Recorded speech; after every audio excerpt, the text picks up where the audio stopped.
Bagi mahasiswa yang tidak bisa absen melalui Pocket, silahkan ya untuk chat seperti biasa nama dan NIM. Yang bisa absen melalui Pocket silahkan, barcode-nya ada di grup WA. Oke, kita mulai kuliah kita hari ini. Selamat siang, salam sejahtera untuk kita semua. Ini adalah pertemuan keempat kita. Nah, kita semua sudah tahu ya, respirasi itu merupakan sesuatu metabolisme yang berbeda artinya dengan bernafas. Jadi kalau orang sering mengatakan apa itu respirasi, respirasi itu bernafas, belum ya. Jadi di sini kita belajar respirasi itu adalah respirasi seluler, yaitu bagaimana suatu sel ya bisa menghasilkan energi ya. Lalu kemudian bagaimana kalau pada tumbuhan itu dia memanfaatkan fotosintat atau hasil dari fotosintesis. Nah, jadi kalau dari sini kita bisa lihat kalau fotosintesis itu mengubah energi matahari atau mengubah energi cahaya menjadi energi kimianya berupa glukos ya, glukosa sederhana atau gliserin. Nah, kalau di sini di respirasi, respirasi itu bagaimana mengubah energi kimia yang hasil dari fotosintesis itu untuk kemudian bisa menjadi energi yang siap pakai. Jadi menjadi energi siap pakai yang akan digunakan oleh sel untuk metabolisme yang lain. Pembuatan energi ini bahan bakunya dari mana? Bahan bakunya adalah hasil dari fotosintesis yang dilakukan oleh kloroplas. Nah, jadi kalau kita lihat ringkasannya, bagaimana si kloroplas itu dia bisa memanen energi cahaya, lalu dia bisa mengubah energi cahaya tersebut untuk menghasilkan gula sederhana, molekul organik, dan oksigen. Ya. Nah, oksigen ini dan molekul organik ini yang kemudian digunakan oleh si mitokondria untuk berespirasi yang menghasilkan ATP. ATP ini adalah energi siap pakai yang bisa digunakan oleh sel, oleh jaringan, ya, oleh organ dalam keberlangsungan hidupnya gitu ya, dalam pertumbuhan, memperbaiki yang rusak gitu ya. Jadi semua energi itu asalnya adalah dari respirasi seluler yang dilakukan oleh mitokondria. Ya. Limbah dari menghasilkan ATP ini ternyata nanti dia akan menghasilkan CO2 dan H2O. CO2 ini adalah reaktan atau bahan baku yang akan digunakan oleh si kloroplas gitu ya. Jadi bolak-balik lagi mereka ini saling berhubungan antara mitokondria dan kloroplas. Jadi dari sini kita bisa lihat hubungan antara mitokondria ya dengan kloroplas itu ternyata mereka bisa saling mengisi gitu ya. Produk dari mitokondria akan digunakan oleh kloroplas, kemudian produk dari kloroplas, fotosintesis itu akan digunakan oleh si mitokondria.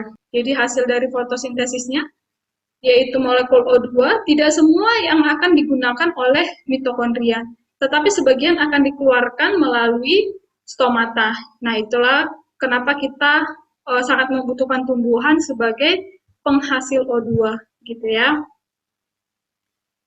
Nah, jadi kalau kita lihat dari gambaran tadi, ternyata respirasi seluler itu adalah proses memanen energi ya. Jadi di sana akan dibuat pemanenan energi dengan memecah molekul organik dengan kehadiran oksigen. Dari mana didapat molekul organik ini? Dari hasil fotosintesis. Lalu kemudian oksigennya dari mana? Dari hasil fotosintesis juga. Kita bisa lihat di sini bahwa ternyata bukan hanya manusia saja tadi yang bisa berfotosintesis yang akan melakukan respirasi. Tetapi di sini semua makhluk itu akan menghasilkan, akan membuat atau berespirasi untuk menghasilkan energi. Ya, jadi dari protista, jamur, hewan semuanya itu melakukan respirasi untuk menghasilkan energi. Energi berupa ATP. Lalu di mana tempat respirasi seluler itu berada? Gitu ya. Jadi yang pertama terjadi di sitoplasma, jadi berada di cairan di dalam sel ya. Lalu kemudian selanjutnya akan dilanjutkan ke mitokondria. Jadi dari sitoplasma akan dilanjutkan ke mitokondria. Apa yang terjadi di sitoplasma? Lalu kemudian apa yang terjadi di mitokondria gitu ya. Nanti akan kita lihat satu persatu. Nah, ketika pemanenan tadi terjadi di mitokondria, di bagian mana sebenarnya terjadi proses tersebut gitu ya. Jadi yang pertama tadi kan sitoplasma, jadi di sekitaran mitokondria ini ada sitoplasma. Lalu kemudian nanti dia akan masuk ke dalam mitokondria yang akan dilanjutkan oleh matriks atau cairan di dalam mitokondria ini. Lalu kemudian nanti akan dilanjutkan ke membran yang ada di dalam mitokondria. Gitu ya. Jadi nanti kita lihat satu persatu proses itu terjadinya di mana. Jadi mulai dari sitoplasma, terus kemudian ditransfer ke matriks. Matriks itu adalah cairan di dalam mitokondria. Kemudian dari matriks ini kemudian akan dilanjutkan di membran mitokondria. Ya. Jadi bisa terjadi pada ini kan berlekuk-lekuk. Ingat mitokondria itu dia berlekuk-lekuk. Tujuannya apa? Tujuannya untuk memperluas luas permukaannya, lalu kemudian memperbanyak bagian matriks atau cairannya, sehingga nanti di sana banyak proses pembuatan energi atau ATP yang bisa berlangsung. Nah, jadi kalau kita lihat ada dua membran di dalam mitokondria. Yang pertama adalah membran luarnya, membran bagian luar, lalu kemudian ada inner membrannya. Jadi ada membran bagian dalam.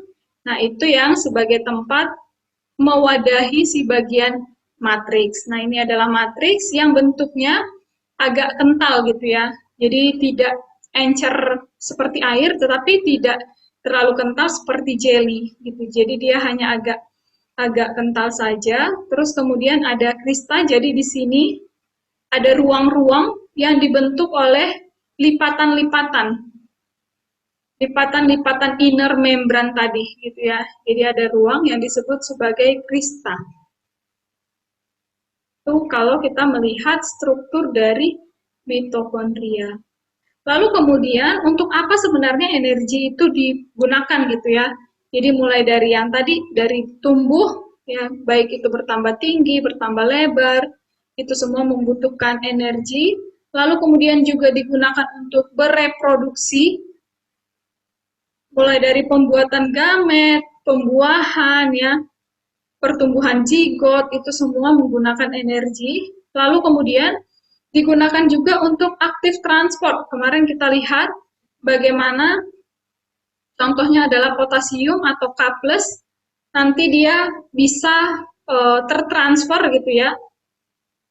Bagaimana dia ditransfer dari yang konsentrasi rendah ke konsentrasi yang tinggi. Nah, ini adalah aktif transport di mana dia membutuhkan energi berupa ATP. Ya, itu yang terjadi kapan energi ini dimanfaatkan oleh makhluk hidup. Lalu kemudian digunakan juga untuk bergerak, ya. Lalu kemudian digunakan untuk mengatur suhu tubuh, ya. Ada yang mau ditanyakan dulu sejauh ini? Ada? Rizky, ada yang mau ditanyakan? Memanen energi dari makanan. Nah, tadi kita sudah singgung bahwa respirasi itu dia memecah makanan untuk menghasilkan ATP. Terjadinya di mitokondria dan kemudian respirasi itu pada umumnya itu adalah aerobik, yaitu di mana dia membutuhkan kehadiran oksigen. Nah, nanti kalau tidak ada oksigen, maka nanti akan ada respirasi anaerobik, ya, jadi tidak ada kehadiran oksigen di sana. Kalau pada tumbuhan itu biasanya mencerna glukosa, ya, jadi hasil fotosintesis, atau bisa juga memecah lemak atau protein. Contohnya kapan? Suatu tumbuhan itu menggunakan bahan utamanya adalah lemak, bukan glukosa gitu ya. Contohnya pada keadaan tumbuhan itu dalam keadaan bijinya yang berlemak gitu ya. Jadi kemudian dia mengalami dormansi. Di sana belum terjadi proses fotosintesis. Artinya belum ada glukosa yang bisa dimanfaatkan dalam membuat energi. Jadi dia memanfaatkan lemak yang ada pada bijinya atau berupa protein yang ada pada biji tersebut untuk kemudian dipecah menjadi energi. Nanti kita akan lihat bagaimana si lemak dan protein ini dia akan masuk jalur yang mana dalam pembentukan energi. Nah, dari tadi kita berbicara tentang energi berupa ATP. Apa sih sebenarnya ATP itu gitu ya? Jadi ATP adalah adenosine triphosphate. Di sini ada tri, berarti dia memiliki fosfat yaitu sebanyak 3. Ya, nah adenosine itu sendiri adalah gugus adenin. Gugus adenin itu adalah nitrogen, gugus nitrogen yaitu eh, gugus yang bahan-bahan organik gitu ya. Kalau kita lihat perbandingannya, fotosintesis itu dia menangkap energi cahaya, lalu kemudian kalau yang respirasi itu merilis atau menghasilkan. Jadi kalau di sini menggunakan energi, di sini menghasilkan energi. Ya, respirasi itu menghasilkan energi. Kalau fotosintesis itu terjadinya di kloroplas, respirasi terjadinya di mitokondria. Reaktan dari fotosintesis adalah CO2 dan H2O, sementara reaktan untuk respirasi adalah glukosa dan O2. Produk dari fotosintesis adalah molekul organik atau glukos dan O2, lalu kemudian untuk respirasi itu adalah CO2 dan H2O. Dari sini kita bisa lihat bagaimana pada fotosintesis dia menggunakan energi, tapi energi dari cahaya, tetapi kalau pada respirasi dia akan menghasilkan energi, gitu ya. Ada yang mau ditanyakan dulu sejauh ini, silahkan. Iya, Bu. Saya mau tanya tentang itu, keduanya frekuensinya lebih sering mana, Bu? Soalnya sel tumbuhan itu kan, bukan selnya, mungkin individu tumbuhan kadang juga dia bisa bikin stok makanan, tapi juga selalu bisa ngelakuin pertumbuhan sel gitu, Bu. Jadi kayak dua-duanya frekuensinya cepetan mana gitu, Bu? Oke, baik. Terima kasih. Jadi kalau ditanya frekuensi siapa, proses metabolisme yang mana yang lebih banyak gitu ya. Jadi nanti akan kita lihat bagaimana nisbah antara CO2 dan O2. Jadi kita akan bisa lihat bagaimana perbandingan hasil dari CO2 dan O2. Sekarang yang kita lihat adalah bagaimana pada proses fotosintesis ini dia membutuhkan energi cahaya. Artinya di sini bukan suatu proses yang bisa berjalan selama 24 jam. Ya, tetapi proses respirasi ini adalah proses yang bisa berjalan tanpa adanya cahaya, sehingga ini bisa terjadi selama 24 jam. Jadi kalau dari sini kita bisa lihat, pada setiap tumbuhan itu akan berbeda, tergantung kepada kebutuhannya gitu ya. Jadi ada beberapa fotosintesis itu hasilnya kan berupa molekul organik ya. Jadi bisa berupa contohnya gula sederhana yaitu glukosa, tetapi tidak semua kemudian glukosa ini akan digunakan menjadi ATP. Nah, ada saatnya glukosa hasil dari fotosintesis ini akan disimpan menjadi cadangan makanan. Contohnya apa? Contohnya disimpan dalam bentuk buah ya, disimpan dalam bentuk umbi, disimpan dalam bentuk biji. Nah, nantinya yang ini akan digunakan ketika biji itu berkecambah, gitu ya. Jadi, kalau ditanya proses yang mana yang lebih banyak, kemungkinan besar walaupun fotosintesis tidak terjadi selama 24 jam, fotosintesis ini untuk masa-masa vegetatif ini akan banyak terjadi, ya. Jadi lebih banyak dilakukan. Tetapi hasilnya tidak serta-merta langsung digunakan oleh mitokondria semua, tetapi ada saatnya itu akan disimpan. Lalu kemudian ketika tidak ada proses fotosintesis pada biji yang sedang dormansi gitu ya, apakah dia tidak berespirasi? Buah yang kita simpan di dalam meja gitu ya, ada alpukat yang belum matang, terus kemudian kita letakin di meja, kita tunggu sampai matang, apakah dia berespirasi? Dia berespirasi, walaupun tidak ada proses fotosintesis di sana. Artinya kalau kita lihat tidak ada proses fotosintesis, tetapi ada respirasi, di mana buah alpukat itu dia menjadi matang akibat dari respirasi, ya. Jadi bagaimana dia menggunakan atau mengeluarkan hormon etilen itu juga adalah proses respirasi.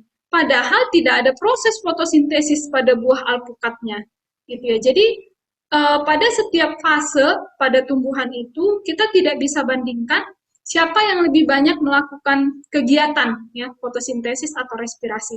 Tergantung kepada dia lagi di fase yang mana.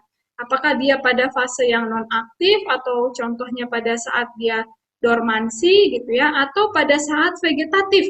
Artinya dia sedang banyak-banyaknya tumbuh membentuk daun gitu ya. Jadi akan berbeda untuk nisbah perbandingan antara fotosintesis dan respirasi. Bagaimana Indra? Bisa ditangkap? Iya bisa Bu, terima kasih Bu. Oke, bagus ya pertanyaannya ya. Jadi sudah bisa membayangkan antara hubungan si fotosintesis dengan respirasi seluler ini. Ya, dalam pembentukan energi ya. Jadi di sini nanti glukosa. Jadi kita berbicara dulu dari yang dasar yaitu glukosa. Glukosa itu sebelum dia masuk ke dalam fase pembentukan energi, yang pertama sekali akan dilakukan adalah glikolisis ya. Di mana glikolisis ini dia akan menghasilkan asam pirufat ya. Asam pirufat yang menjadi bahan baku untuk selanjutnya, baik itu ketika ada oksigen yaitu aerobik atau ketika tidak ada oksigen yaitu anaerobik. Nah, di mana kemudian terjadi glikolisis ini? Glikolisis ini terjadinya di sitoplasma. Masih ingat tadi ya, pada gambar itu, jadi bisa terjadi sitoplasma, lalu dilanjutkan ke bagian matriks, matriks mitokondria, dari matriks mitokondria lalu dilanjutkan ke membran mitokondria. Nah, kemudian siapa yang terjadi pada sitoplasma ini gitu ya?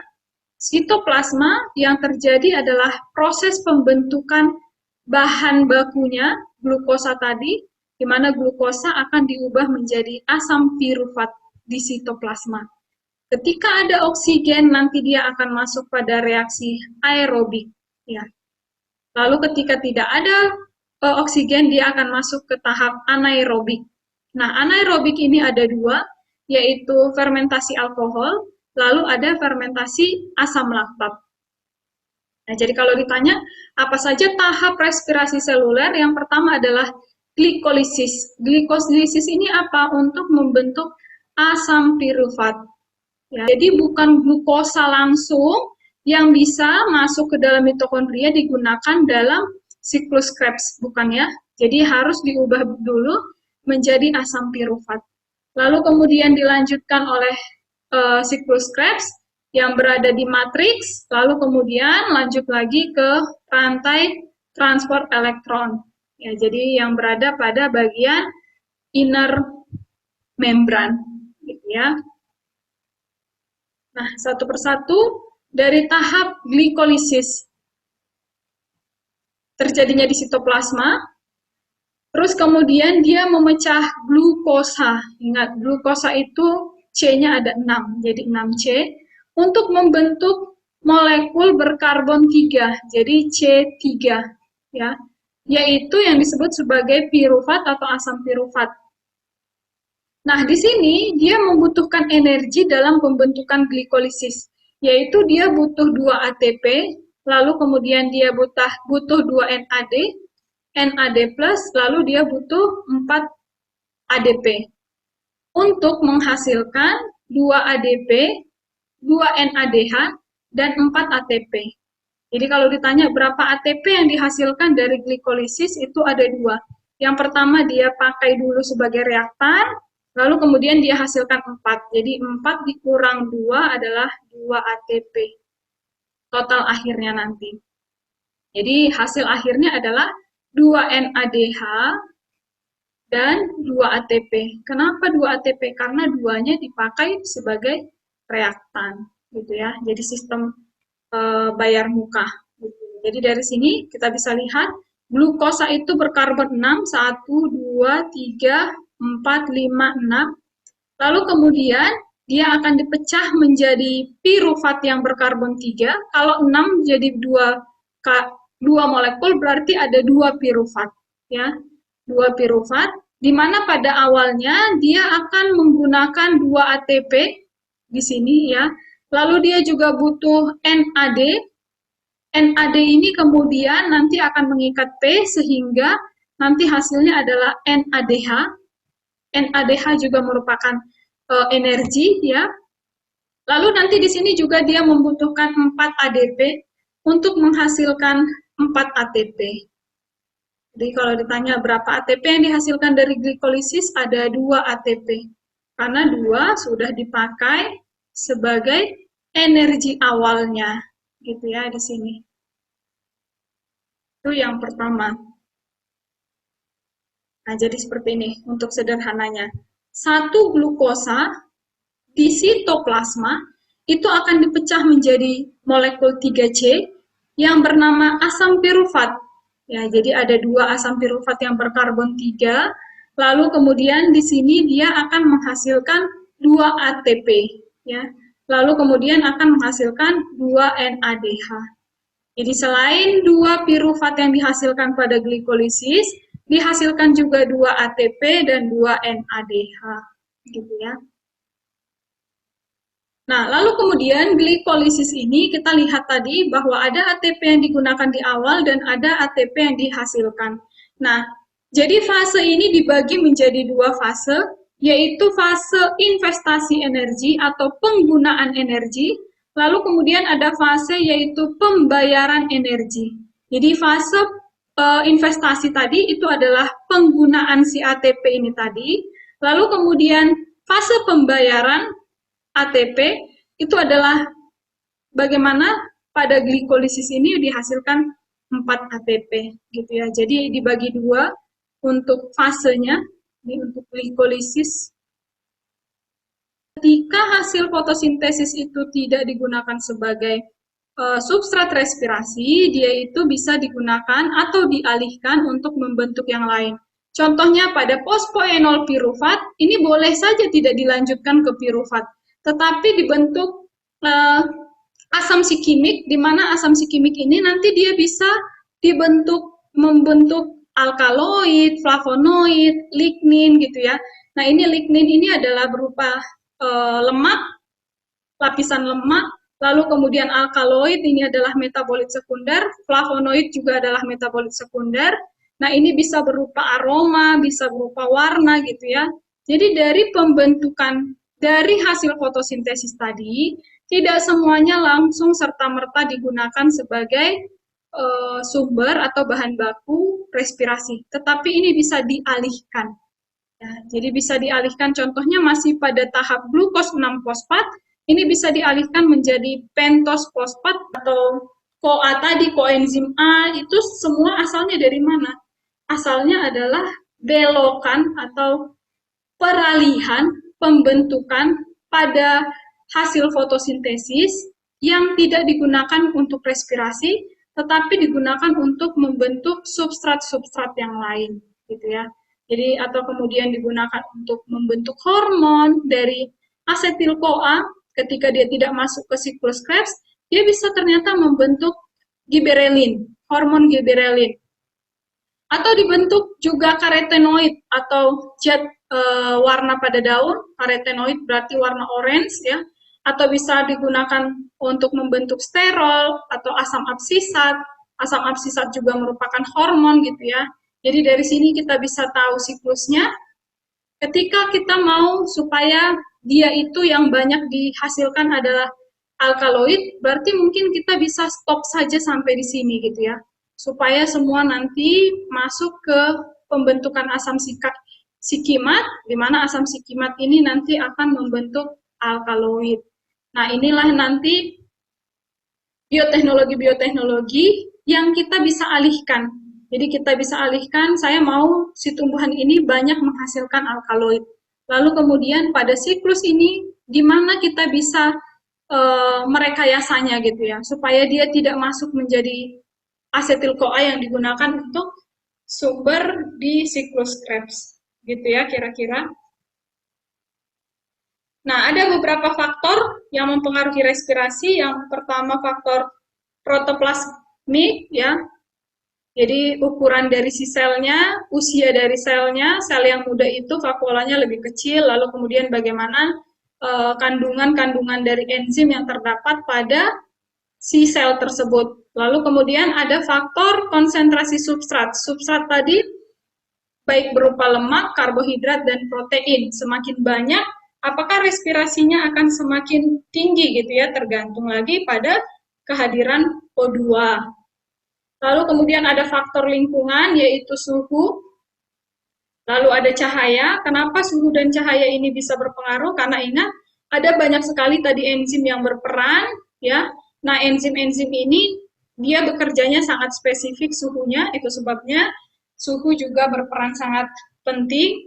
Lalu kemudian ada CO2, kehadiran dari si CO2 dalam respirasi, yaitu menjadi hasil nanti ya dari si respirasi.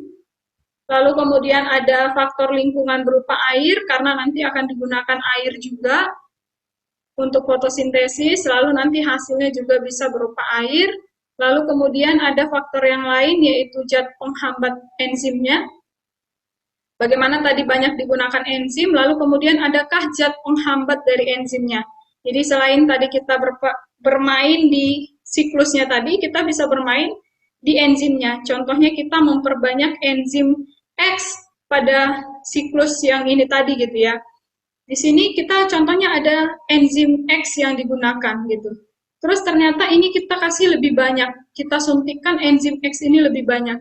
Sehingga nanti dari karbohidrat hasil fotosintesis itu akan banyak digunakan oleh si enzim ini untuk membentuk alkaloid atau flavonoid gitu ya.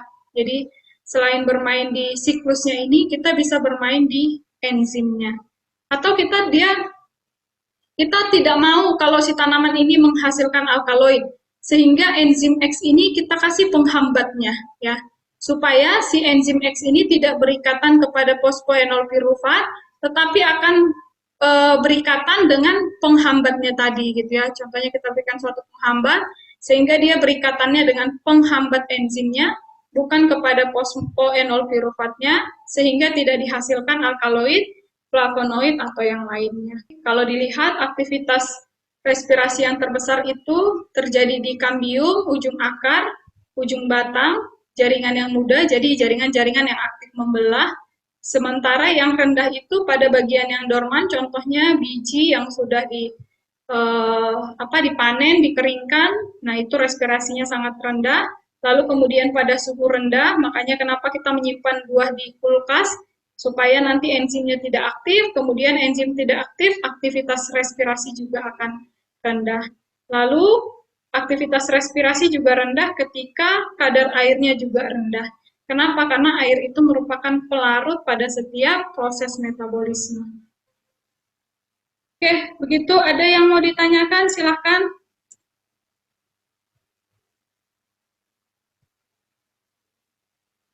Silahkan. Beni, bisa dipahami, Beni?